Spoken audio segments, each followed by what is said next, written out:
What's up? What's up? This is the ChoppedByT podcast. We'll get real, raw, authentic conversations. I'm your host, T. And to the right of me, we got Pooh. How you feeling? I'm good. How are you? I'm doing well. I'm doing well. I cannot complain at all. Well, I can't complain. I can't complain. And I do complain. But I'm going to stop complaining as much, though. I was looking at this. I was actually reading this book. I think it was Will Smith's book, Will. And he's talking about mindset. And of course, like, that's a cliche thing. We all hear about mindset matters or whatever, right? But I think I want to start, like, treating the day as, like, a good thing. Because it be these, like, little nuggets of things, like, that's bad that ultimately affect my day.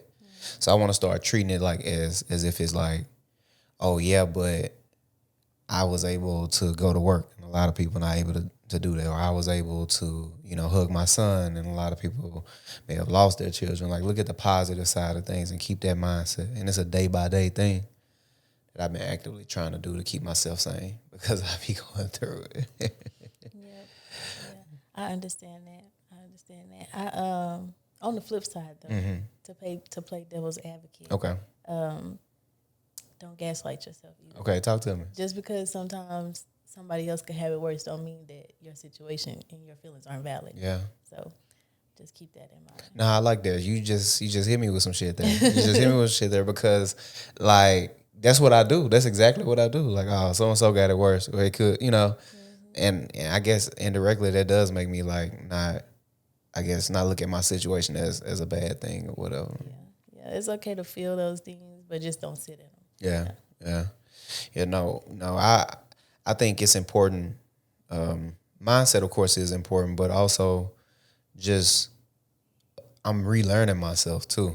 Like, I'm relearning who I am.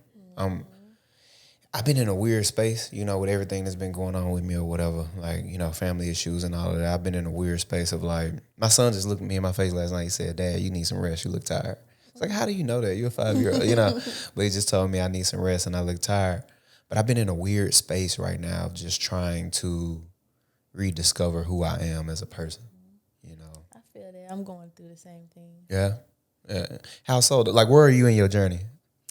I'm actually happier than I was. I'm learning that I'm somebody that don't fit in a box. Right. Like, I don't. Like, I've always tried to put on a certain image, and I just don't fit in it. Yeah. So I'm in a space now where I'm exploring, like, new hobbies, new people, new things, and being okay with the things that I like to do. Yeah. What was the image that you tried to fit into? I wouldn't say that I was trying to fit into it because some of it is me. Yeah. But, like, you just always want to carry yourself with class or, Right. Keep some parts of yourself private and, just show people surface level. Yeah. And don't let people in too deep on my life. And I'm still like that to a certain extent, but I'm also at the point now where I don't really care what people think anymore. Yeah, that's what it was, fear of judgment. Yeah, I struggled with that for a long time too, this fear of judgment. I was afraid to admit things like that I like cartoons and anime and shit like that to my little group because it's like, I like anime too. Yeah, like I was, stuff like that I didn't want to, like, because for the group that I was hanging around or that I was with, that wasn't, I guess, acceptable or whatever, And I was just afraid to admit, like, things that I like. Like, I like TV shows like Monk, like the little cheesy detective shows and shit like that. I think I've heard of that. Yeah, or Psych or any of them type of shows like that, like where it's just like those little cheesy detective shows that always end like with the person solving it out through like some crazy means or some shit like that. Like, I enjoy stuff like that, and I was afraid to admit that I had to keep on like a tough exterior, and that's something that I never want my child or my son to have to feel. Exactly. Just be yourself, unapologetically you. Because if you look at the landscape, especially entertainment, right, that's who winning now. The Casanets or the Aiden Rosses of the world who just them, like weird dudes or whatever. It's like, damn. It's funny because this whole thing that people used to pump into me, like people that quote unquote raised me, is like, don't be on social media like that, all on the internet, do this, carry yourself this way, blah, blah, blah. All of those people who first of all, the reason they didn't want to be involved in them spaces is because they were doing things like illegal or whatever, right? But now those same people are on social media and shit. Like I seen one of my dudes like who like basically like was a dude that raised me. He doing TikTok dances and shit now. It's like, dude, like, you was like adamant about like get out the social media, don't do that, so on and so forth. But like I see people being themselves now. And I think that's a good thing though. It is. I think it's good for our culture. It is. The only thing about that now though is that now I'm having a hard time finding my tribe. Like I still love my friends that I've been friends with for forever. Those are my sisters, my best friends, and they'll never go anywhere, but they're not interested in the same things I'm interested in anymore. So, but we still hang out, we still love each other or whatever. And that part of me, like I said, is still there. There's always a be me. But with me exploring things, new things that I like to do, it's like, okay, well, they don't like to do this. Yeah. So, like now it's all about finding a tribe of people who can relate. Yeah. Do you think they'll come with you on that with that, or it'd be like, nah, girl, I ain't doing that shit? I actually think they would. Yeah. But like for instance, I told you earlier that I game on my PC. They not doing that. They're not doing that. They not doing that. For sure. But that's fine. They listen to me talk about it. Yeah. So. Yeah, that's it though. That's it. Finding that tribe. And people don't understand, like, especially because we're in contact with so many people now on a day-to-day basis. You can have different tribes too. I find myself like, I just talked to a frat brother this morning. We was having like I guess it was supposed to be a meeting or whatever. And he was telling me about, this guy that does movies or whatever. He said, I think you'll be good for his writing team. That's my thing. I like to write. And he's like, I think you'll be good for his writing team. I think you'll be good for like creative direction. I think you'll be good for all of that type of stuff to just, sit down and build with him or whatever. And I think y'all should link. I was just like, I don't know, just something in me. It's like almost like I got butterflies, and I rarely feel that type of stuff. But it was just like, damn, I got butterflies because it's like this could be not because the idea of sitting down with this man, but it's like finally I have somebody, or there is people out here who recognize what I do and understand what I do and like willing to point me in the right direction, because I lost faith in black men. Like I really lost faith in black men. I was having a conversation with a woman this morning that I know, that I talked to or whatever, and she was like, personally, I don't think that the black man is needed. I think good people are needed, like in the home. It's not necessarily about a black man. I was like, I feel like what I needed was a black man that was a good man in my home, like a good black man in my home to guide me and direct me. Because my mother was a good woman. She was black, but she couldn't direct me in the way that I wanted to as her son or whatever, And maybe she could have transitioned into that, but it's not in her nature to be that. I think I just needed like a good, strong black man to just tell me like, yeah, no, like be you, and it's okay, to give me that security. Instead, I look for other people to get that security. Yeah, I agree that it. How do I say this? If you're not black, you can't teach somebody how to be black. Yeah. Yeah. So it's like, I get what she's saying, but I definitely agree with you. Yeah. Because I was just telling her point was more so like, it can be a man or a woman. It don't have to be a black man or I'm like, I had a good woman in the house, and I still showed my ass whenever I had a chance to. Like I had a good black woman in the house. It's just like she gave me the other stuff. She taught me compassion. She taught me how to like love unconditionally, which I definitely lost that along my way. That's crazy. Life is the most harsh teacher. It is. Like it is. You live long enough, you'll sit and watch heroes become like enemies, or like people that you love turn into people that you hate, and like that trial that you go through in life as you like try to navigate it and figure it out. It brings you so much like enlightenment, but so much pain as well.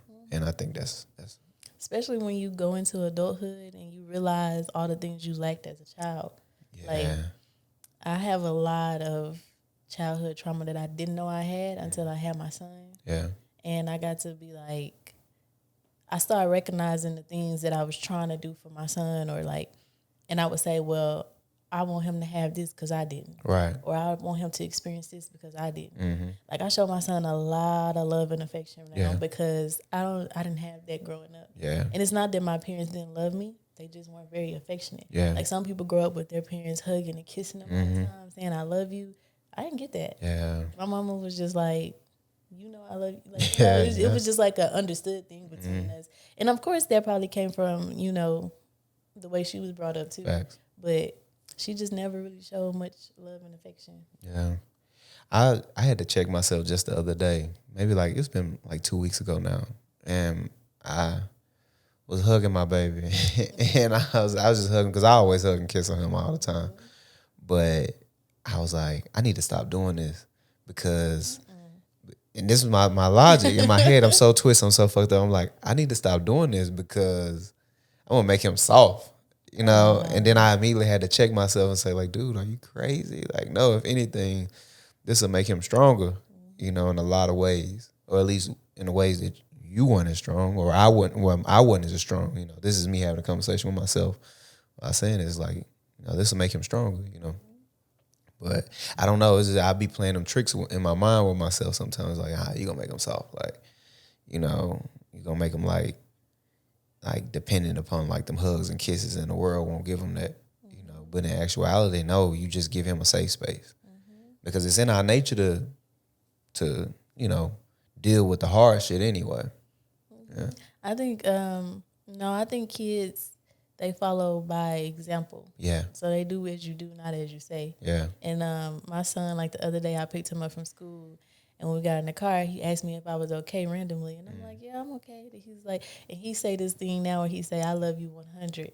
And it just always put a smile on my face and all of that. Because I tell him I love him all the time. And so then he started adding, I love you 100. Because he think 100 is such a big number. Yeah. So, and so I'm like, okay. So he's starting to pick up on the love and affection that I show him. He asks me, am I okay all the time? He get mad if I don't let him open the door for me. Yeah. All kind of stuff. And I'm just looking like, where did you get this from? But then I had to take a step back and realize that, like, it's because I show him so much love and affection. Yeah. And his dad, too. Yeah. And you know what's even more impressive about that, though? Is that in his child mind right now, he's trying to, like, quantify or measure love. Like, I love you 100 because I feel like 100 is the biggest number that I know right now, and I love you that much now. That's awesome, though. I love that. Yeah. I want to ask you, how do you feel about love? What do you think love is?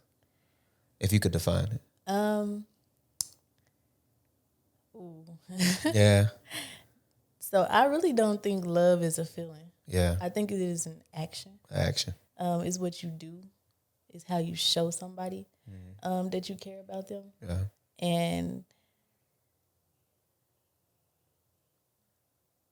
I don't know. I'm in a weird spot with love right now. Yeah. Because I'm single. I've been single for about 3 years now. Yeah. And I was to a point where I was like, take me out the game, coach. Yeah. I'm done. Yeah. Like, you know, like I don't want to do this anymore.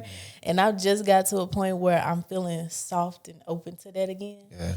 Because I was hard. I'm not gonna lie. I was like, I don't want nobody to look at me, touch me, talk to me, none of that. Like, I don't want no dealings with love. Yeah.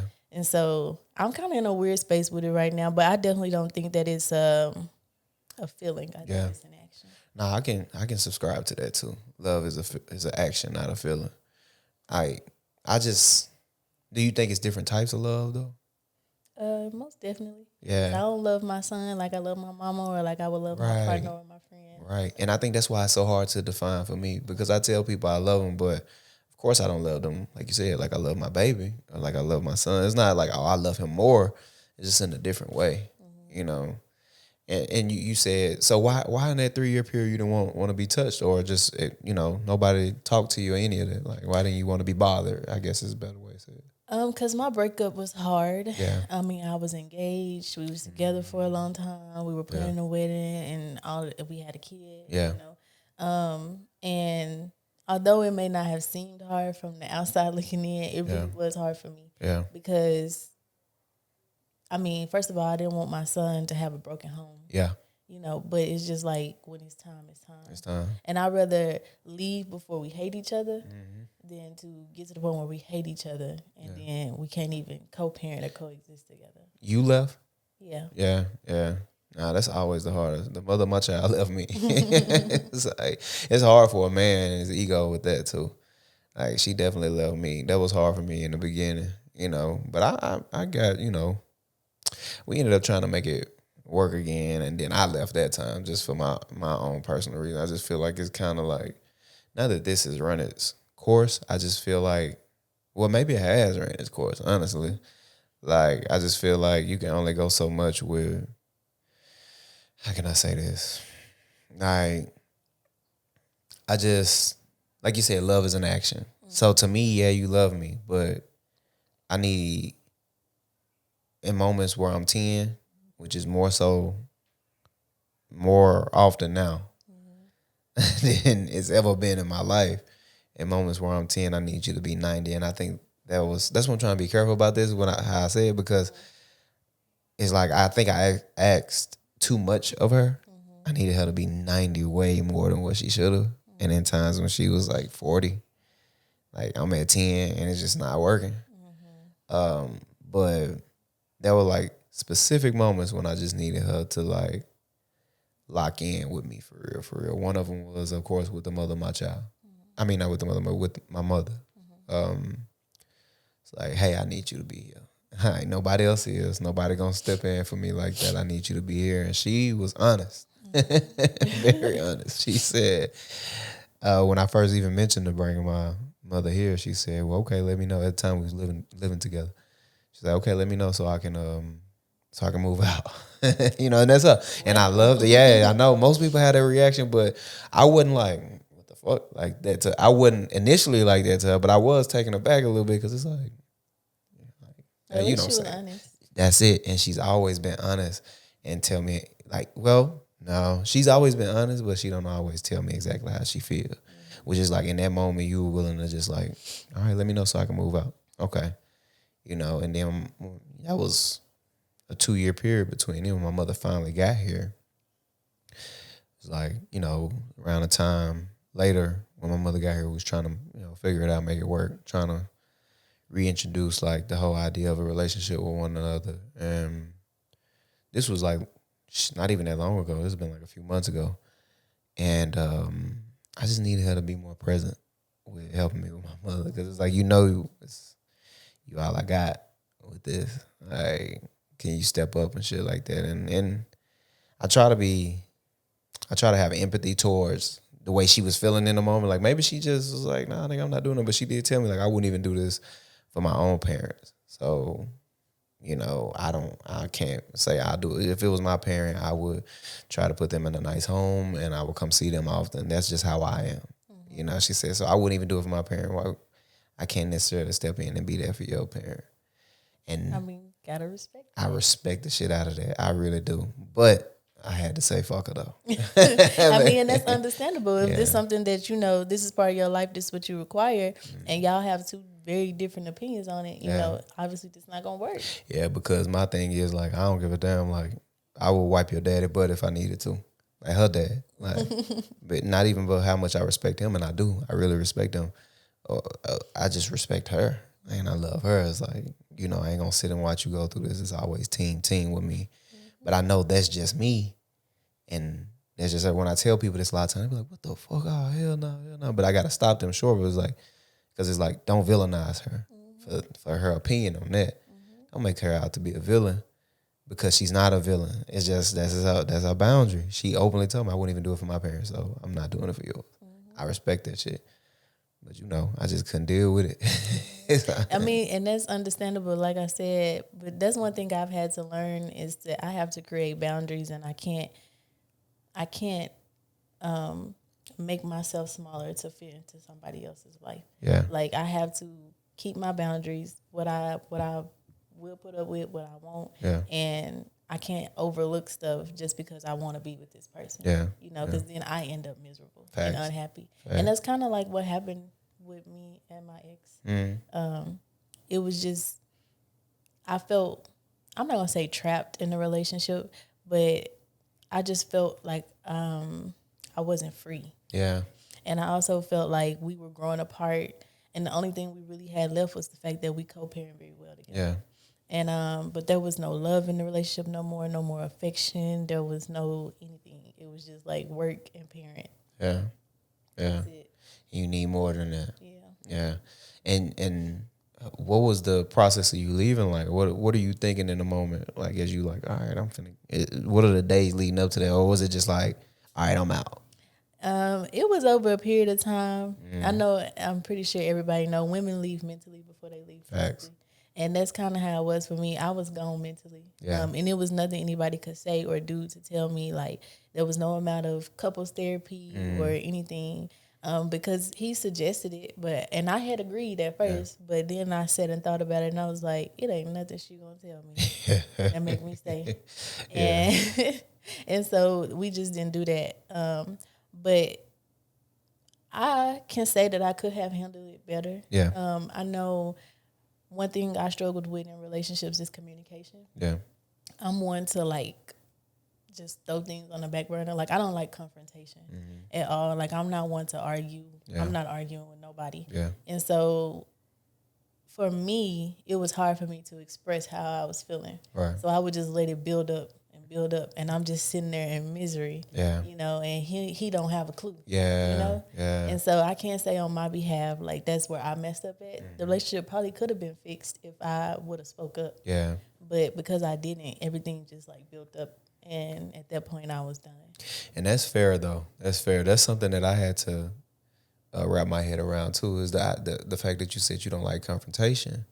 I had to wrap my head around that with any partner that I have, you know, with any woman that I'm dealing with. Is like, you know, you're a man first and foremost. So it's like when you speaking, sometimes you raising your voice and some stuff like that. Some women not gonna be like how your mama is. My mama, she gonna talk back. Like, you know, some women like, nah, I just don't want to argue, so I'm not gonna do that. I had to wrap my head around that. Do you think on the front end, so you said if you had communicated that on the front end, it could have been saved. Is there ever moments where you think like, I can get back to that, or maybe we can figure that out? I don't think so. Yeah. Yeah, I think because me and my ex, we were like middle school sweethearts. Gotcha. We dated and met each other when we were 12 and 13 years old. So we had a foundation before we got back together in 2016. Yeah. And I feel like the relationship was built off of that fairy tale of like, oh, he's my middle school sweetheart and my first everything and all this stuff. So we kind of, instead of learning each other as adults, we kind of picked up where we left off. Yeah. But the problem was that we weren't kids anymore. Facts. Like we have the freedom to do whatever we want at this point. Yeah. And so we kind of picked up from the puppy love that we had. And then our life just took off. Like in 2016 when we got together, I had just graduated. Well, we got together, I want to say like August or something like that of 2016. I graduated in December. I got a corporate job, and then boom, I was pregnant in like September of 2017. Happened quick. Yeah. Yeah. So, and we moved in together like in 2017. And we having gender reveals, baby showers, and then he proposed on my son's first birthday, which was also Mother's Day, and all this, like, life just happened real fast for us, and we didn't have a moment to enjoy just us two in a relationship. Damn. Yeah. No, that make a lot of sense. And so it was like y'all picked up from the idea that in the beginning, you know, it was that puppy love, but then you carrying that, like, oh, we used to care about each other in that way, but now we're adults.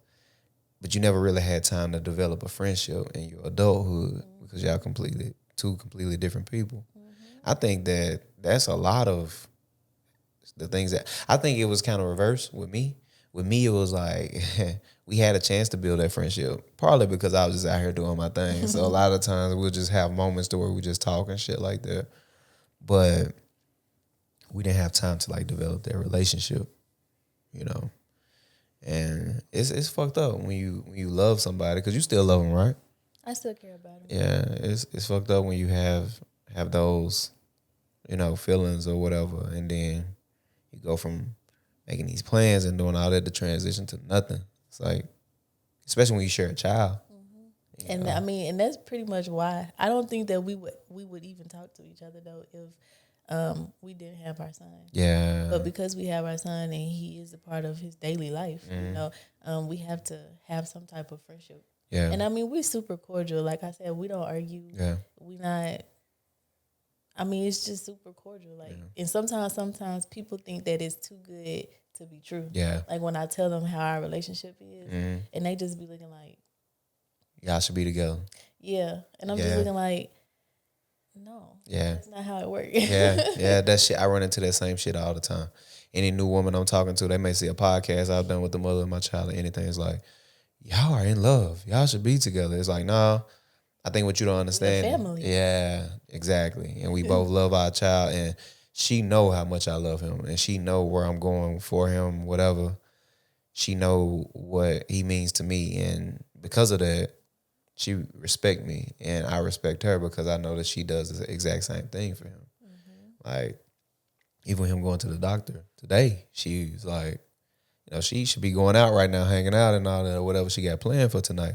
But instead, because she know I got mine, she came in and she went ahead and took him to the doctor and all of that. So I think she, you know, when I called her like, hey, we need to do this, she done it. So I think a lot of people just don't understand that, and they'll try to like put y'all should be together, y'all should be together. Or they think you still messing around. Oh yeah, they think you still fucking all having kind of stuff. And I'm just like, no, it's really not that. It's just that like the most important thing to us is our kid. Yeah. So all that other stuff, that extra stuff people be having, we don't have time for that. Yeah. And that shit'll fuck a lot of stuff up too. It'll make it weird. You know, y'all start back having sex now. It's like, because men, as much as we don't want to admit it, like, I has to get attached like quick, and we can't just be fucking or whatever. That's where I'm at too. I'm at an age where I can't just have sex. Exactly. As a man, I can't just have sex with somebody. Like, we casually having sex, and I'm just like the side nigga and all them little games like this. Like, my life kind of too real for that. You know, it's like, you got a lot going on when you get at our age. You know. Yeah, especially when you got a kid and shit. You got responsibilities. You ain't got time to be slipping up. No pregnancy scares, no none of that. Nah, I do though. I've been trying to refine like what love is too. I've been reading a lot of books and just, you know, just trying to understand and wrap my head around the whole idea of love, because it's so many people that I love that I don't feel that same way for them anymore, and I don't understand it. You know, and it's hard for me to not understand stuff. You know, it's hard for me to do it. And I'll tell you what I mean. It's like, for so long I had this. I'm a planner. Like, I know what the rest of my day is going to look like. Even if it don't go that way, I know, like, all right, if this happens, I'll do this. This happens. You know, I'm always, like, I'm that type of person. That's my personality type. And, you know, I had this whole plan for my life as far as, like, how I would love people and what they look like. But now that shit just been disrupted. And a lot of people would say that's God doing X, Y, and Z because he has a plan for you and so on and so forth. But I don't know if I buy into that. I don't know what it is right now. I'm just trying to wrap my head around it. And it's been driving me crazy a little bit, honestly. Yeah. I get that. Yeah. I think another thing I have been struggling with is the love of my friendships. Yeah. Because I've never had a friend group. I have like individual friends. And they all come together for me. Yeah. You know? Yeah. And I mean, they get along too or whatever. But I don't have like a group chat where it's like 5 of us in there and talking all day. You know?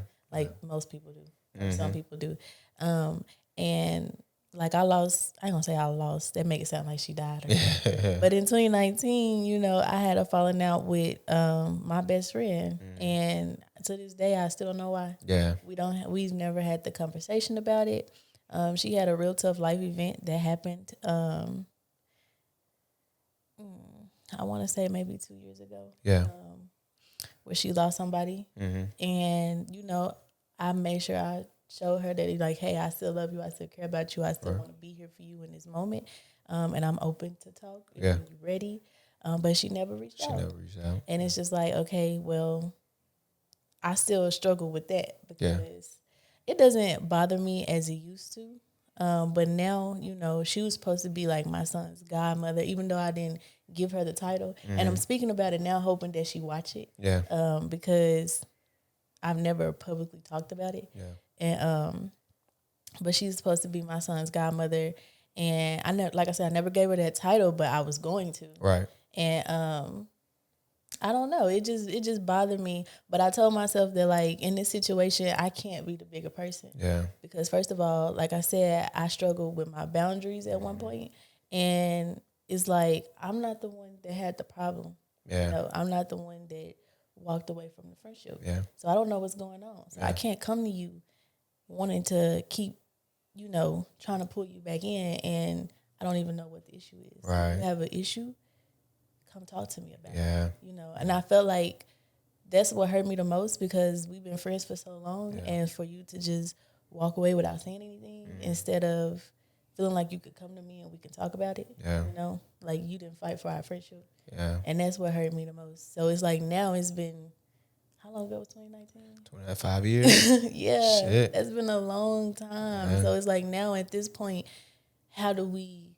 reconnect from here? Y'all completely different people now. Yeah. My son don't even know you. Yeah. And she was the first person I told I was pregnant.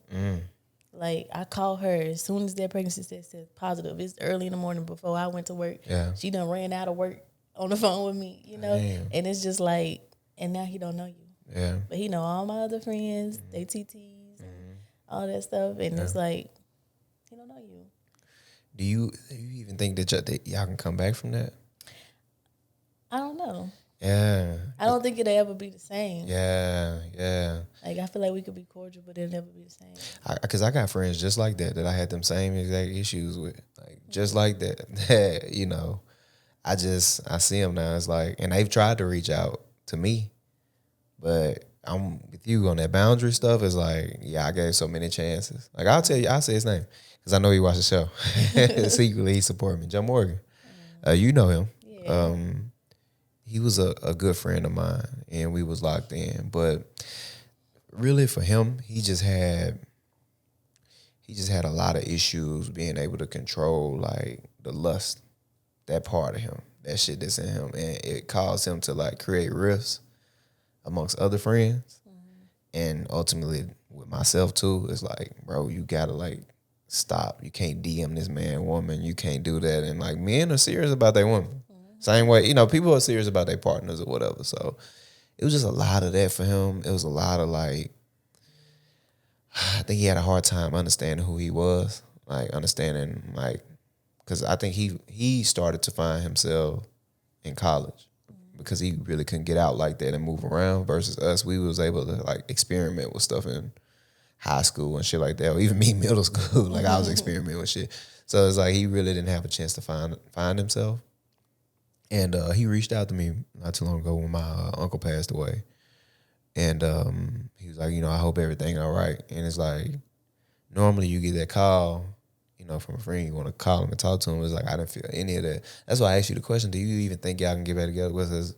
Because with me and him, I was like, I ain't fucking with dude. Like, Yeah, I was hurt. yeah. Like, I was hurt for a long time. And so, I mean, like I said, I didn't show it though. And I told myself, like, this time you cannot be the bigger person. Yeah. Like, because we went through so much, and I feel like I did so much for her at one point. And so, and it also felt like she abandoned me at a time in my life where I was going through a lot. Like, I was just became a mom, you know, postpartum. I was having all these highs in my life, and now I'm feeling some type of way. I got this newborn baby, and you know, and I feel like I was abandoning a part of my life where I needed her. Yeah. And it's like I felt like I was there for her all the time, and I did things for her all the time, like making sure she felt special on her birthdays and all kind of stuff. And it's just like, in the time where I needed you, I felt abandoned. Yeah. You know, and I still don't know why you abandoned me. Yeah, and that's rough, having a kid. Yeah. Yeah. And I'm like, so I don't know. Like,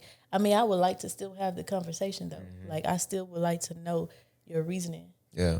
But like I said, I don't know. Like, it'll never be the same. Yeah, because so many things are happening right there. And then when a person leave you like that, they force you to, like, ghost you like that. They force you to, like, think, like, what's going on? Like, is it jealousy? Is it you, you know, feel a way about me because I done this the wrong way? Like, what is you know, you start thinking of so many different things. And it could just be some shit she had going on too with herself. That's why I commend you for, like, you know, shit, I want to talk and see. Versus me, I'm like, fuck you, nigga. And see, Honestly, and if it was something going on with her, speak up. Let me know. Like, I just feel like as my best friend, like, I got pictures of me and her laid up in the bed together, like we a whole couple. Yeah. Because that's how close we were, you know? And it's like, why did you feel like you couldn't talk to me? Yeah. Yeah. So that just, and then I had a conversation with her sister about the situation. Yeah. And she told me some things, but it's just like, I want to hear from her. Yeah. Because it's like, your sister can tell me something, but it's just like, is this how you really felt? Right. Or if this, and it ain't your sister's job to come tell me anything. Facts. Facts. So, yeah, it is what it is, though. Yeah. I want to ask you about something that you was doing or been doing that's motivational me is your workout journey. Like, how you been doing that and you've been staying consistent with that. Like, first of all, I commend you for that too. Like, cause that shit hard, especially like a person that's busy and doing shit is hard to like maintain that. Where are you at now with that, and how has that process been for you?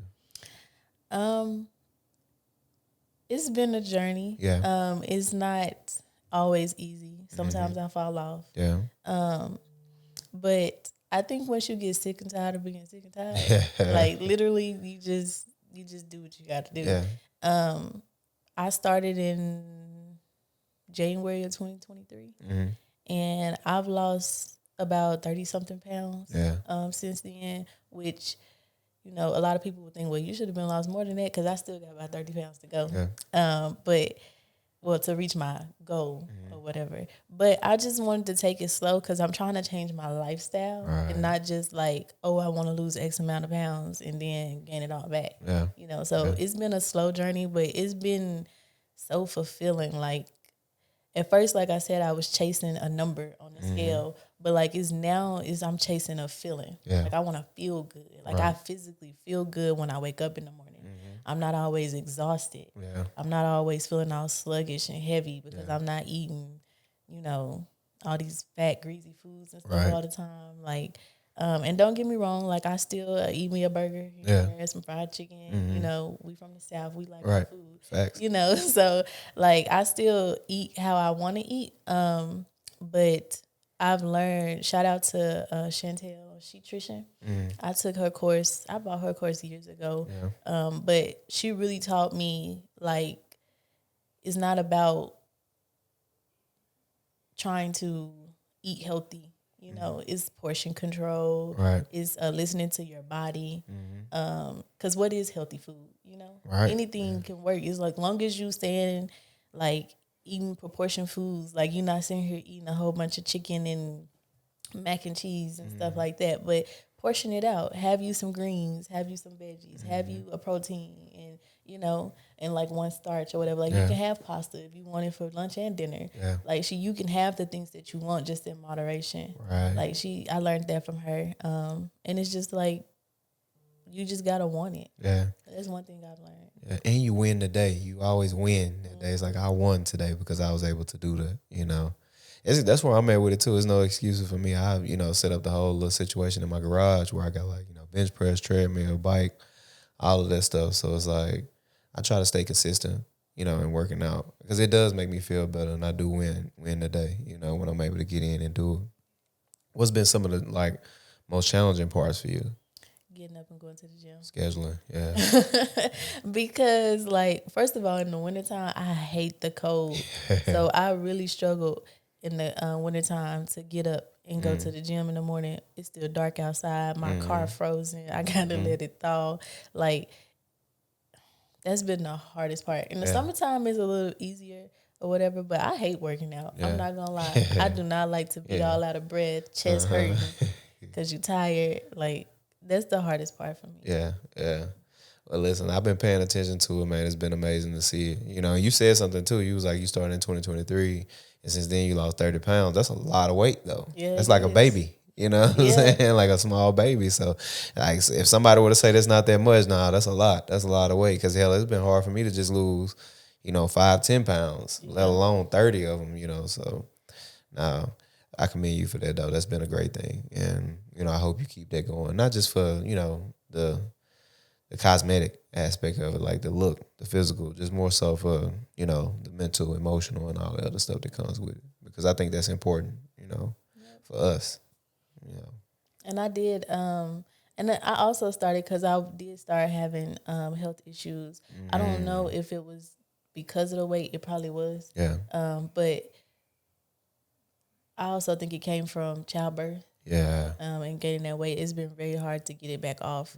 And I was like, I want to be here for my son. Yeah. So whatever I got to do, I'm gonna do it. And that was really my motivation. Yeah. Like I was sick and tired of being sick and tired, and I was like, my son need me, so let me get my life together. Yeah. Yeah. Well, look, I'm glad you came on. It's always good sitting down with you. I know I hit you up with last week. Yeah. I hit you up last week, and you know you came right on, and I appreciate that. You got anything coming up? Anything? I know you got your braiding thing or whatever. You do hair and all of that too, right? Yep. So you got anything coming up around that, sitting around there? I don't, but I am getting ready to add something new. So people can stay tuned for that. Yeah. I don't know when I'm going to be releasing it. Yeah.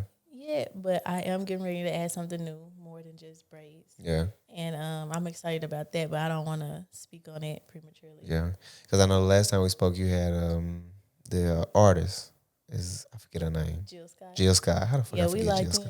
Yeah. I do her hair all the time. You do her hair all the time? Yeah, nah, that's amazing though to have that. Tell her to come on the podcast. Nah, don't tell her that. Don't fuck up your. But seriously though, that's amazing that you have that and you locked in with that. Not a lot of people can say that though. Yeah. I've been cutting hair since I was 11 and I don't get nothing but these regular ass niggas. I mean, you never know. Yeah, you never know. For sure. But nah, I appreciate you coming on. Keep being amazing though. For real. Thank you. I don't know if anybody told you today, but I will. I'm gonna start trying to do this too, especially with the women coming on our show. But I'm proud of you. Thank you. You know, I know it's important to say stuff like that to people. You know, you're doing a lot. You between your business, work, all of that. Being a mother, that's a lot. But you're doing it. We doing it. We all doing it. Listen, if you're watching up until this point, I want to say thank you. Course, for tapping in. You can find the merch at www.ChoppedByTpodcast.com. You can get my book too as well. It's right here in the middle. Yeah, thank y'all. Thank y'all for watching. Listen, this is the Chop by T podcast. We'll get real, raw, authentic conversations. Until next time.